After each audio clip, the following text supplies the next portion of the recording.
भारत ने जवाब दिया, ना सिर्फ लफ्जों में बल्कि लहजे में भी, और इस बार जमीन से नहीं आसमान से।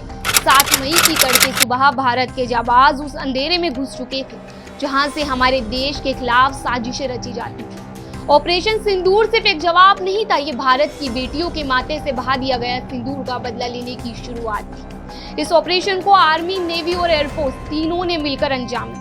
इसमें भारत के फाइटर जेट्स ने पाकिस्तान और पाकिस्तान के कब्जे वाले कश्मीर में आतंकवादियों से जुड़े 9 ठिकानों पर हमला किया। जिन टारगेट को निशाना बनाया गया वे क्षेत्र के कुछ सबसे अहम और लंबे वक्त से चले आ रहे आतंकवादी प्रशिक्षण केंद्र थे। ऑपरेशन सिंदूर 22 अप्रैल को जम्मू कश्मीर के पहलगाम में हुए कायराना आतंकी हमले का जवाब है, जिसमें 26 नागरिक मारे गए थे। भारत ने 26 का बदला सूद समेत लिया है।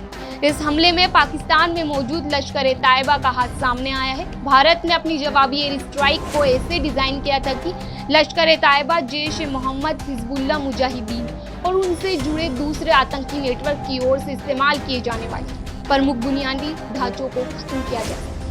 भारत ने जिन 9 ठिकानों को निशाना बनाया उनमें 5 पीओके में मौजूद हैं और 4 पाकिस्तान के अंदर, जिनमें बहावलपुर, मुरीदिका और सियालकोट जैसे इलाके शामिल हैं। तो चलिए अब जानते हैं भारत ने एयर स्ट्राइक के लिए इन 9 ठिकानों को क्यों चुना। शुरू करते हैं भावलपुर से, जो पाकिस्तान के अंदर है और जैश-ए-मोहम्मद का गढ़ है। भावलपुर पाकिस्तान के पंजाब में मौजूद है और ये जैश-ए-मोहम्मद का हेडक्वार्टर माना जाता है। मसूद अजहर, जो जैश-ए-मोहम्मद का सरगना है, यही पनाह लिए हुए। यही वही संगठन है जिसने 2001 में संसद हमले और 2019 के पुलवामा आत्मघाती बम विस्फोट सहित भारत में कई हाई प्रोफाइल हमलों की जिम्मेदारी ली। भारत की खुफिया रिपोर्ट्स के मुताबिक यहाँ से आतंकी हमलों की योजना बनाई जाती है, आतंकियों को फंडिंग दी जाती है और उनका ब्रेन वॉश कर उन्हें भारत भेजा जाता है। यही वजह है कि ये ठिकाना सबसे अहम लक्ष्य था। अब आते हैं मुरीद पे। मुरीद के लाहौर के पास मौजूद है और इसे लश्कर-ए-तैयबा का मुख्यालय माना जाता है। यहीं से 2008 के मुंबई हमलों की रणनीति बनी थी। हाफिज सईद जैसे खूंखार आतंकी का पिछले 2 दशक से यहाँ सक्रिय है। इस ठिकाने पर आतंकियों की ट्रेनिंग और भारत विरोधी एजेंडा चलाया जाता है। भारत के मुताबिक लश्कर-ए-तैयबा ने ही 2008 के मुंबई हमलों को अंजाम दिया था। 26/11 के हमलावरों को यही ट्रेनिंग मिली थी। ऐसे में भारत ने इस बार मुरीदगे को सीधा निशाने पर लेकर आतंकी नेटवर्क को सीधा संदेश दिया। सियालकोट अंतर्राष्ट्रीय सीमा के काफी नजदीक है और यहाँ हिजबुल्लाह और जैश-ए-मोहम्मद दोनों के संयुक्त ट्रेनिंग कैंप मौजूद है। यहाँ से कठुआ, सांबा और जम्मू के इलाके में घुसपैठ कराने की कोशिश की जाती रही है।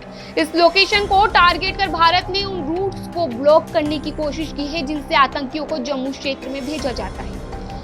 सरजाल और महामूना। सरजाल सांबा और कठुआ के बहुत नजदीक है। ये जैश के फील्ड ऑपरेशन के लिए तैयार किए गए आतंकियों को भारत में भेजने का प्रमुख लॉन्चिंग बेस रहा है। वहीं महामूना में हिजबुल्लाह का ट्रेनिंग कैंप चलाया जा रहा था। ये दोनों जगहें रणनीतिक तौर से अहम थी क्योंकि यह सामान्य नागरिक इलाकों के करीब थी और घुसपैठ आसानी से हो सकती थी। गुलपुर एलओसी के करीब मौजूद है और पीओके के अंदर सबसे सक्रिय आतंकी ठिकानों में से एक है।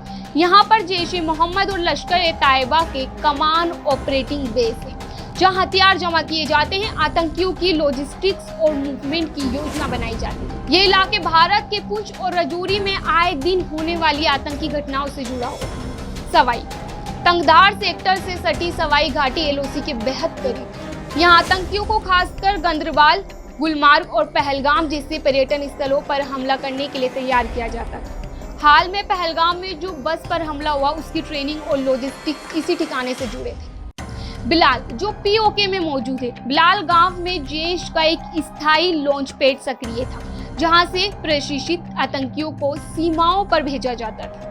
यहाँ टेक्निकल और शारीरिक ट्रेनिंग दी जाती थी और बाद में आतंकियों को घुसपैठ के लिए रवाना किया जाता था। भारत के मुताबिक ये जगह सर्जिकल स्ट्राइक 2.0 के बाद भी सक्रिय बनी हुई। कोटली, ये भी पीओके में है। कोटली एलओसी से सिर्फ 15 किलोमीटर दूर है और वहाँ लश्कर-ए-तैयबा का बड़ा बेस था। ये लगभग 50 आतंकी मौजूद थे जो रजौरी और पूंछ में बड़े हमले की योजना बना रहे। खुफिया एजेंसियों के मुताबिक ये आतंकी जम्मू श्रीनगर हाईवे पर फिर से हमला करने की फिराक में